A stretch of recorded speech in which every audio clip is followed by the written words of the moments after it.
ઝડપ દિશા વગર હોય તો મહેનત વ્યર્થ બની જાય છે. સાચી દિશા પ્રાપ્ત કરવી એટલે વિચાર, પ્રયત્ન અને નિર્ણય વચ્ચે સંતુલન સાધવું. જાગૃતિ આપણને સમજ આપે છે, ઊભું થવું હિંમત આપે છે અને દોડવું સંઘર્ષ શીખવે છે. ઝડપ સાથે સમજદારી જોડાય ત્યારે સફળતા નજીક આવે છે. સાચી દિશા જીવનને અર્થ અને સિદ્ધિ બંને આપે છે. આજની વાર્તા જાગવું, ઊભું થવું, દોડવું, ઝડપ કરવી અને સાચી દિશા પ્રાપ્ત કરવી.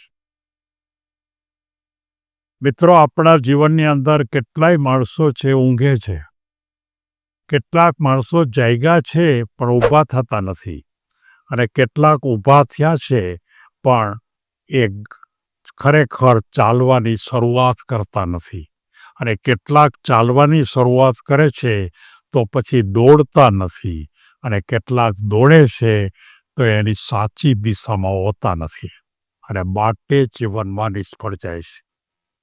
સફળતા મેળવવા માટેના કેટલા રસ્તા છે એનો ખ્યાલ આપવા માટેનો આ એક બહુ મહત્વની વાર્તા છે, અને એના અનુસંધાનને અંદર આજે જે મારે વાત કરવી છે એ એવા યુવાનો માટે વાત કરવી છે કે જે જીવનની અંદર કાયમ માટે આળસમાં પડ્યા રહે છે, એવાને આપણે ઊભા કરવાના છે. કોઈ એક ગામની અંદર કોઈ ખૂબ જ સારા મોટિવેટર એ ત્યાં આવે છે. ગામ મોટું હતું, એને તે દિવસે પોતાનો એક શો રાખ્યો કે આપણે યુવાનોને કેવી રીતે કામ કરતા કરવા અથવા આળસ કેવી રીતે ઘટાડવી. અને એણે આ સેમિનારની અંદર સૌથી પહેલા જ દિવસે એણે એક વાર્તા કરી, અને એ વાર્તા કાલ્પનિક વાર્તા હતી, પણ વાર્તાની ભૂમિકા ઉપરથી એણે એમ કીધું કે મારે બધા યુવાનો ગામના આવીને બેઠા હતા. એણે સીધી શરૂઆત કરી કે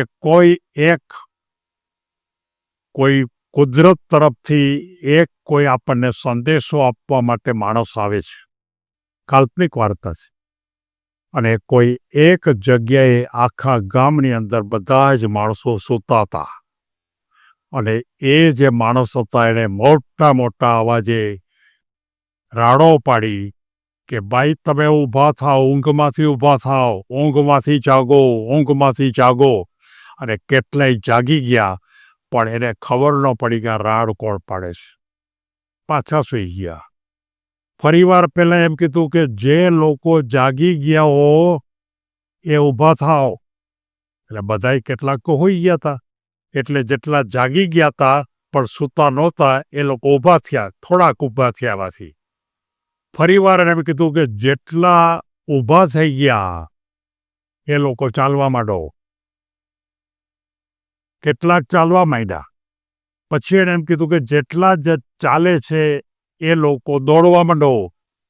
અને એ દોડવા માંડે છે, અને દોડવા માંડે પછી એમ કે જે લોકો દોડે છે એ શું કામ દોડે છે, તમારે શું કામ દોડવાનું છે, સાચી દિશા પકડી લ્યો. એટલે બધા જેટલા થોડા ઘણા વૈધા હતા દોડવામાં, એણે સાચી દિશા પકડી લીધી. અને પછી એમ કીધું કે હવે બાકી કેટલા રહ્યા, તો કે માત્ર 5 જણા છે એ સાચી દિશામાં દોડે છે. ત્યારે એ મોટિવેટરે એમ કીધું કે આ 5 જણા જીવનની અંદર બહુ ઊંચાઈ પર પહોંચશે. વાસ્તવમાં કાલ્પનિક વાર્તા છે. કોઈ સૂતા હોય ને જગાડો ને દોડાવો ને આ કાંઈ વાત બરોબર છે, પણ એમણે એમ કહેવાનો પ્રયત્ન કર્યો કે જિંદગીની અંદર જ્યારે ખરેખર મોટા ભાગે જ્યારે આપણે કોઈ પણ આયોજન, પ્લાન અથવા તો આપણે મોટિવેશન આપવાનું હોય છે ત્યારે મોટા ભાગના માણસો સૂતા હોય છે. એટલે મારે તમને સૌને કહેવાનું છે કે તમે પણ બધાય સૂતા જ છો. ભલે તમારી આંખ ખુલ્લી હોય, પણ તમે જાગો, ઊભા થાઓ, પાણી છાંટો અને જાગો. અને પછી તરત જ બેસાડીને એમ કહે છે કે હવે તમે જાગ્યા છો. પછી હું એમ કહું છું કે હવે તમે ઊભા થાઓ, એટલે તરત જ એમાંથી ઊભા થઈ જાય છે. કેટલાક એવા હતા કે જે ખરેખર ધીમી ગતિએ ઊભા થયા અને એ બધા ઊભા થાય છે. ઊભા થયા પછી તરત જ એમ કહે છે કે તમે ચાલવા માંડો, ઠીક લાગે એમ દિશામાં ચાલવા માંડો. એટલે બધા જ ચાલવા માંડે છે. જે પહેલા માણસે કીધું તું ને એ જ વાત આ કેસ. અને પછી એમ કે તમે દોડો. દોડ્યા પછી એમ કે તમે ક્યાં દોડો છો, ઠીક લાગે એમ નહીં, કંઈક સીધા રસ્તા ઉપર દોડો. અને આ રીતે તમારા જીવનની અંદર તમે જો આ ભૂમિકા ઉપર જો જશો તો જ તમે જીવનમાં આગળ વધી શકશો. મિત્રો, આ વાર્તા પછી એને તરત જ એમ કીધું કે ધારો કે યુવા એના જીવનની અંદર એ પોતે એક બહુ મોટા બિઝનેસમેન બનવા માગે છે. તો બિઝનેસમેન બનવા માગતા હોય તો એને સૌથી પહેલાં શું કરવું જોઈએ કે પહેલાં એને જાગવું જોઈએ, ઊભું થવું જોઈએ પહેલાં. અને ઊભું થવું માટે એને ખરેખર એને થાક ન લાગવો જોઈએ અને ડરને ભગાડવો જોઈએ. પછી એને ગતિમાં આવવું જોઈએ. અને ગતિમાં આવવું એટલે કોઈ પણ આપણે આયોજન કર્યું એ આયોજનના કાર્યની શરૂઆત કરવી. દરેક એક એક પગલુંમાં આગળ વધો, અવિરત પ્રયત્નથી આગળ વધો. તમારી શક્તિને મહદ અંશે તમે આગળ વધવાનો પ્રયત્ન કરો. અને ત્યાર પછી તમે આગળ વધવા માટે તમે ચાલ્યા એટલે હવે તમારે દોડવાનું છે.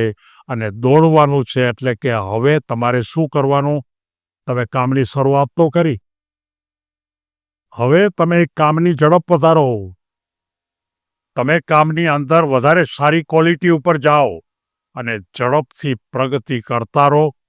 યુવાનોએ પોતાની ઊર્જા બગાડવાની નથી અને એ રીતે તમે ઝડપથી કામ કરવાની શરૂઆત કરી.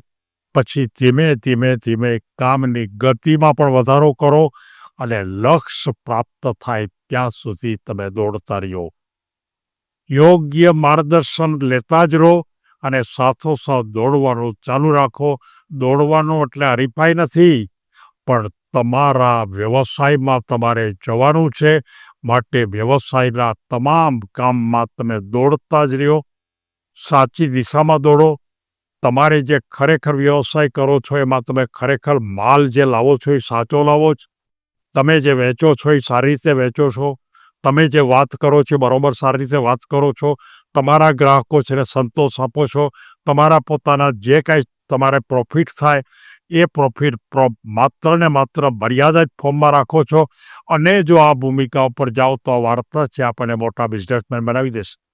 સાચી દિશા વત્તા ઝડપ એટલે સફળતા. આપણી ઝડપ બહુ હોય પણ દિશા ખોટી હોય તો આપણે જવું છે ઉત્તરમાં અને આપણે પશ્ચિમમાં મંડી દોડવા, તો એનો અર્થ નથી. ઝડપ પશ્ચિમમાં નહીં પણ ઉત્તરમાં કરવાની જરૂરિયાત છે. અવરોધો છતાં પણ ગતિ જાળવી જ રાખો. દિશા સાચી હોવી જોઈએ અને સતત સુધારો કરતા રહો. અને સાચા અર્થમાં ફરીવાર હું આખી વાતને એકવાર રિપીટ કરું કે જાગો, ઊભા થાવ, ચાલવા માંડો, દોડો અને સાચી દિશા પકડો. અને તમારી યુવાનીને કાર્યમાં ફેરવો. તમારી શક્તિને કાર્યમાં રૂપાંતર કરો અને જીવનમાં તમે કોઈ પણ ક્ષેત્રની અંદર ઊંચાઈ ઉપર જઈ શકશો. સૌને ધન્યવાદ.